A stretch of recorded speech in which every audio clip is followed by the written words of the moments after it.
अस्सलामुअलैकुम। ધોરણ 12 વિષય વાણિજ્ય વ્યવસ્થા અને સંચાલન, પ્રકરણ 8 નાણાકીય સંચાલન.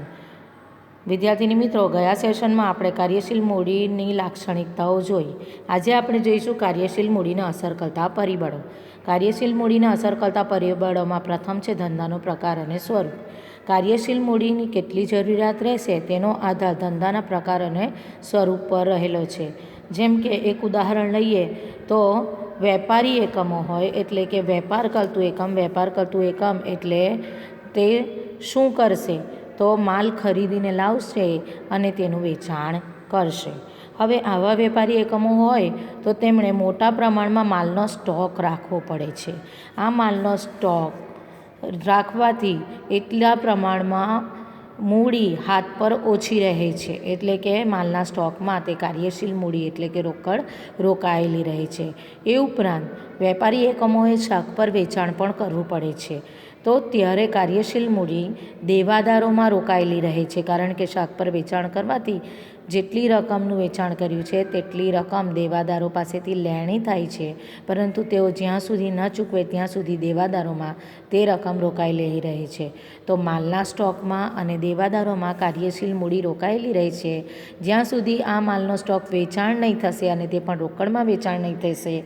એ ઉપરાંત દેવાદારો દ્વારા જ્યારે રકમની ચૂકવણી ન કરવામાં આવશે ત્યાં સુધી કાર્યશીલ મૂડી હાથમાં એટલે કે રોકડ ઓછી રહેશે, પરંતુ ધંધાકીય એકમમાં અન્ય કાર્યો કરવા માટે તો રોકડની જરૂરિયાત ઊભી જ રહે છે. માટે આવા એકમોમાં કાર્યશીલ મૂડીની વધુ જરૂર રહે છે, કારણ કે તેમની મૂડીનું પરિવર્તન રોકડમાં ઝડપથી થતું નથી, ધીમે ધીમે થાય છે. તેથી તેમણે વધારે પ્રમાણમાં કાર્યશીલ મૂડી રાખવી પડશે. બીજું છે ઔદ્યોગિક એકમ. ઉદ્યોગના સ્વરૂપ પ્રમાણે પણ કાર્યશીલ મૂડીનું પ્રમાણ બદલાતું રહે છે. ઉદ્યોગ એટલે કે ઉત્પાદન કરતું એકમ હોય તો અમુક એકમ હોય છે તો તેમાં ઓછી કાર્યશીલ મૂડીની જરૂરિયાત હોય છે, અને અન્ય એકમો હોય તો તેમાં વધુ કાર્યશીલ મૂડીની જરૂરિયાત હોય. જેમ કે ઉદાહરણ લઈએ તો ગેસ કંપની હોય, વિદ્યુત કંપની હોય તો તેમાં ઓછી કાર્યશીલ મૂડીની જરૂર રહે છે, કારણ કે તેમાં રોજબરોજના ખર્ચા ઓછા થતા હોય છે.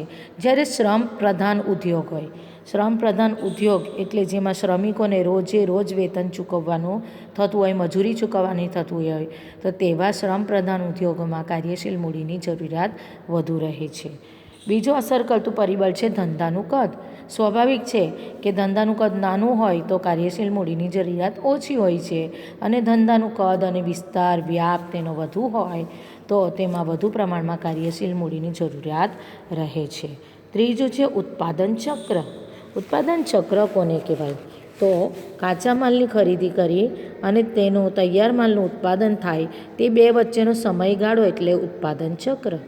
કાચા માલની ખરીદી કરવામાં આવે છે, તેની ઉપર પ્રક્રિયા કરવામાં આવે છે અને તેનું તૈયાર માલમાં રૂપાંતર કરવામાં આવે છે. તો તે કાચા માલનું ખરીદી કરીને તેનું તૈયાર માલમાં ઉત્પાદન થાય તો તે બે વચ્ચેનો સમયગાળો જ ઉત્પાદન ચક્ર કહેવાય છે. ઉત્પાદન ચક્રનો ગાળો જો લાંબો હોય તો કાચા માલ અને અર્ધ તૈયાર માલમાં કાર્યશીલ મૂડી રોકાયેલી રહે છે. તેનું ઝડપથી તૈયાર માલમાં રૂપાંતર થતું નથી. જો ઝડપથી તૈયાર માલમાં રૂપાંતર થાય તો તેનું ઝડપથી વેચાણ થઈ શકે અને તેનું રોકડમાં રૂપાંતર થઈ શકે. પરંતુ જો ઉત્પાદન ચક્રનો લાંબો સમયગાળો હોય તો બધી કાર્યશીલ મૂડી કાચા માલ અને અર્ધ તૈયાર માલમાં જ રોકાયેલી રહેશે, એટલે તેનું રોકડમાં રૂપાંતર ઝડપથી ન થતાં અન્ય કાર્યો માટે વધારે પ્રમાણમાં કાર્યશીલ મૂડીની જરૂરિયાત રહેશે, કારણ કે જો અન્ય કાર્યો માટે કાર્યશીલ મૂડી હાથ પર ન હોય તો બીજા કાર્યો અટકી જશે. જેમ કે એક ઉદાહરણ લઈએ તો સુતરાઉ કાપડ અને શણ ઉદ્યોગ એવા ઉદ્યોગો છે કે જેમાં ઉત્પાદન ચક્રનો ગાળો લાંબો હોય છે, એટલે કે તેમાં આ કાપડનું ઉત્પાદન થતાં ઘણો સમયગાળો નીકળી જાય છે. તો તેમાં આ રકમ એટલે કે રોકડ એટલે કે કાર્યશીલ મૂડી કાપડના ઉત્પાદનમાં કાચા માલ અને અર્ધ તૈયાર માલમાં રોકાયેલી રહે છે, પરંતુ રોજબરોજના કાર્યો તો અન્ય કરવા જ પડે છે, જેમ કે શ્રમિકોને મજૂરી ચૂકવવી પડે છે અને વીજળીનું બિલ કે અન્ય બિલ હોય કે અન્ય ખર્ચા હોય જે રોજબરોજ ચૂકવવાના તે તો રોજ કરવા જ પડે છે, પરંતુ અહીંયા કાપડનું રોકડમાં રૂપાંતર ઝડપથી થતું નથી. એટલે અન્ય કાર્ય કરવા માટે વધારે પ્રમાણમાં કાર્યશીલ મૂડીની જરૂરિયાત રહે. જ્યારે ઉત્પાદન ચક્ર જેનું ઓછું હોય, સમયગાળો ટૂંકો હોય, જેમ કે એક ઉદાહરણ લઈએ તો બેકરી હોય તો બેકરીમાં ઘઉંનો લોટ હોય તો તેનું ઝડપથી બેકરીના પ્રોડક્ટમાં, ઉત્પાદનોમાં, પેદાશોમાં રૂપાંતર થાય છે અને તે ઝડપથી વેચાણ થાય છે અને તેનું ઝડપથી રોકડમાં રૂપાંતર થાય છે. તે જ રીતે ડેરી ઉદ્યોગ હોય તો ડેરી ઉદ્યોગમાં પણ ઉત્પાદન ચક્ર નાનું હોય છે, ટૂંકું હોય છે અને તેમાં ઝડપથી રોકડમાં રૂપાંતર થતું હોવાથી ઓછી કાર્યશીલ મૂડીની જરૂરિયાત રહે છે, કારણ કે તેનું ઝડપથી રોકડમાં રૂપાંતર થાય છે એટલે તે રોકડ દ્વારા જ અન્ય કાર્યો કરી શકાય છે. ચોથું છે ઉત્પાદન નીતિ અને માંગનો પ્રકાર. માંગનો પ્રકાર. માંગ કેવી છે? જો મોસમી માંગ હોય એટલે કે કોઈક ઋતુમાં કે કોઈક મોસમમાં જ તે વસ્તુની માંગ ઊભી થતી હોય તો તેવી વસ્તુઓમાં આખા વર્ષ દરમિયાન ઉત્પાદન કરતાં તેમાં કાર્યશીલ મૂડી રોકાયેલી રહે છે, કારણ કે આવી વસ્તુઓ ભલે માંગ તેની કોઈક મોસમમાં કે કોઈક ઋતુમાં હોય કે કોઈક વખતે જ હોય, પરંતુ તેનું ઉત્પાદન તો આખા વર્ષ દરમિયાન કરવું પડે છે. તો આવી વસ્તુઓમાં આખા વર્ષ દરમિયાન કાર્યશીલ મૂડી રોકાયેલી રહે છે, પરંતુ અન્ય કાર્યો તો કરવા જ પડે છે અને તે કાર્યો કરવા માટે ખર્ચા પણ ચૂકવવા જ પડે છે. તો તેવા એકમો કે જ્યાં માંગ મોસમી હોય છે તો તેમાં આખા વર્ષ દરમિયાન વધુ પ્રમાણમાં કાર્યશીલ મૂડીની જરૂરિયાત ઊભી રહે છે. એટલે ઉત્પાદિત વસ્તુની માંગ મોસમી હોય અને ધંધાકીય એકમ આખા વર્ષ દરમિયાન સ્થિર અને ઉત્પાદન નીતિ અપનાવતું હોય તો આવી ઉત્પાદન એકમમાં કાર્યશીલ મૂડીની વધુ જરૂરિયાત હોય. જેમ કે ઉદાહરણ લઈએ તો ગરમ કપડાં ઉત્પાદન કરતી કંપની. ગરમ કપડાનું ઉત્પાદન આખા વર્ષ દરમિયાન એટલે કે 12 માસ ઉત્પાદન થતું હોય છે, તે બનાવવામાં આવે છે, પરંતુ તેનું વેચાણ ફક્ત શિયાળાની ઋતુમાં જ થાય છે. તો શિયાળાની ઋતુમાં જ્યારે તે ઉત્પાદિત એકમો એટલે કે ગરમ કપડાનું વેચાણ થાય ત્યારે તેનું રોકડમાં રૂપાંતર થાય છે. અન્યથા તે કાર્યશીલ મૂડી તે વસ્ત્રોમાં અને કપડામાં આખા વર્ષ દરમિયાન કાચા માલ, અર્ધ તૈયાર માલ અને તૈયાર માલમાં રોકાયેલી રહે છે, પરંતુ અન્ય ખર્ચાઓ પૂરા કરવા માટે એટલે કે રોજબરોજના ખર્ચાઓની જરૂરિયાત સંતોષવા માટે વધુ પ્રમાણમાં કાર્યશીલ મૂડીની જરૂરિયાત હોય છે. પાંચમું છે કાચા માલનો સંગ્રહ. કોઈક એકમો એવા હોય છે કે જેમાં કાચા માલના પ્રાપ્તિ સ્થાનો મર્યાદિત હોય છે કે અનિયમિત હોય છે, એટલે કે અનિયમિત રીતે કાચો માલ મળતો હોય છે. હંમેશા તેવો માલ મળી રહેતો નથી, અથવા તો કેટલીક વાર એવું હોય છે કે અમુક ઋતુમાં, ચોક્કસ ઋતુમાં જ તેનો માલ મળે છે. તો આ પ્રકારના જે મર્યાદિત કાચા માલનો સ્ટોક આપણે એક સાથે કરી રાખવો પડે છે, એટલે કે કાચા માલનો સંગ્રહ આપણે કરી રાખવો પડે છે. તો આવા કાચા માલના જથ્થાનો સંગ્રહ કરવા માટે તેમ કાર્યશીલ મૂડી રોકાઈ રહેતી હોવાથી અન્ય કાર્યો કરવા માટે કાર્યશીલ મૂડીનું વધારે પ્રમાણમાં ઉપયોગ કરવામાં આવે છે, એટલે કે જરૂરિયાત વધારે પ્રમાણમાં રહે છે. કાર્યશીલ મૂડીનું રોકાણ કાચા માલમાં મોટા પ્રમાણમાં થતું હોવાથી અન્ય કાર્યો માટે વધારે પ્રમાણમાં કાર્યશીલ મૂડીની જરૂરિયાત રહે છે. છઠ્ઠું છે શાખ નીતિ. આપણે જાણીએ છીએ કે વેચાણ કરતું એકમ હોય તો તેમાં તૈયાર માલનું વેચાણ જો રોકડેથી થતું હોય તો રોકડેથી વેચાણ કરવાની નીતિ અપનાવેલી હોય ત્યારે તે તૈયાર માલનું ઝડપથી રોકડમાં રૂપાંતર થઈ જાય છે અને તે રોકડથી રોજબરોજના ખર્ચા ચૂકવી શકાય છે. પરંતુ આવા એકમોમાં જો શાખ ઉપર વેચાણ કરવાની નીતિ અપનાવવામાં આવતી હોય એનો અર્થ એવો થયો કે કાર્યશીલ મૂડી દેવાદારોમાં રોકાયેલી રહે છે, તૈયાર માલનું રોકડમાં રૂપાંતર ઝડપથી થતું નથી.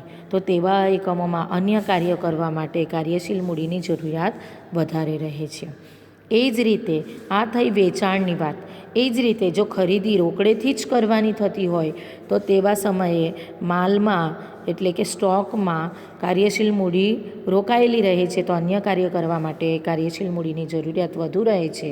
પરંતુ જો આપણને સરળતાથી માલ શાક પર મળતો હોય, સરળતાથી મળતું હોય, એનો અર્થ એવો થયો કે આપણને માલ તો મળી ગયું પણ તેની સામે આપણે રોકડ હાલ પૂરતી ચૂકવવાની રહેતી નથી. તો તે રોકડનો ઉપયોગ આપણે અન્ય ખર્ચાઓ પાછળ એટલે કે રોજબરોજની જરૂરિયાતો સંતોષવા માટે કરી શકીએ છીએ. તો તેવા સમયે તેવા એકમોમાં કાર્યશીલ મૂડીની જરૂરિયાત ઓછી રહે છે.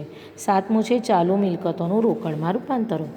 જેમ કે દેવાદારો છે, તો દેવાદારો પાસેથી ઝડપથી ઉઘરાણી વસૂલ થતી હોય તેવા એકમોમાં રોકડમાં ઝડપથી રૂપાંતર થતું હોવાથી તે રોકડનો ઉપયોગ અન્ય કાર્યો માટે કરી શકાય છે. તેમજ તૈયાર માલનું વેચાણ રોકડેથી થતું હોય તો તેવા એકમોમાં પણ કાર્યશીલ મૂડીની જરૂરિયાત ઓછી રહે છે, કારણ કે માલનું વેચાણ રોકડેથી થાય છે એટલે રોકડ ધંધામાં ફરતી રહે છે. તે જ રીતે લેણી હુંડીના નાણાં પણ પાકતી તારીખે જ જો મળી રહેતા હોય તો આવા ધંધાકીય એકમોમાં પૂરતા પ્રમાણમાં કાર્યશીલ મળી રહેતી હોવાથી અન્ય રીતે જોવા જઈએ તો અન્ય ખર્ચાઓ માટે કાર્યશીલ મૂડીની ઓછી જરૂર હોય છે. આનાથી વિરુદ્ધ પરિસ્થિતિઓ એટલે કે દેવાદારો પાસેથી ઝડપથી ઉઘરાણી નથી થતી, ધીમે ધીમે થાય છે, તૈયાર માલનું શાકભર વેચાણ થતું હોય, લેણી હુંડીના નાણાં સમયસર ન મળતા હોય તો તેવા એકમોમાં કાર્યશીલ મૂડીની જરૂરિયાત વધુ હોય છે. 8મું છે સ્ટોક ચલંદર. સ્ટોક ચલંદર એટલે તૈયાર માલ જે હોય તેનું વેચાણ ઝડપથી થતું હોય તો તેને સ્ટોક ચલંદર કહેવાય છે.